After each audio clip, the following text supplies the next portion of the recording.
Peligrosong tulay sa Mangaldan, Pangasinan, 3 dekada ng problema ng mga residente. May ulat si Claire Lacanilaw.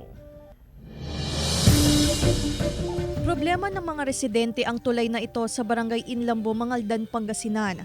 Dahil may kababaan ang tulay, pahirapan ang pagdaan lalo na tuwing tag-ulan. Peligroso ito, lalo na sa mga estudyanteng dumadaan sa tulay. Hirap kami dito, madam, lalo na pag tag-ulan, malalim. Yung mga bata, binubuhat namin para makapasok lang sa eskwela. Sana po, madam, magawa na itong tulay na ito, madam. Yung daan namin. Kasi mahirap talaga.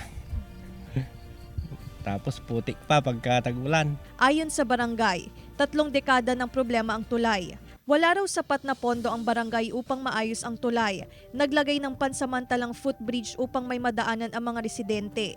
Ngunit hindi pa rin ito sapat upang matiyak ang kaligtasan ng mga dadaan.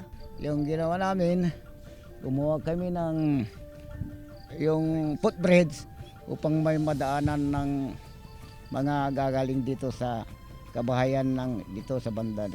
Kung lubog na yan, hindi na namin pinapadaan yung mga bata kasi baka malunod sila. Planong idulog ng barangay ang problema sa Municipal Engineering Office.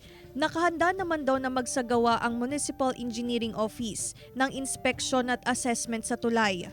Ipagbigay alam na lang nila yung concern nila sa amin dito sa LGU, sa munisipyo para makapag-inspect kami tungkol sa concern nila po dun sa problema.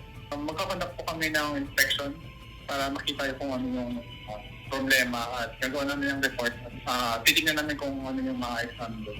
Kasama si Daryl Peralta, Claire Lacanilaw, 1 North Central Luzon.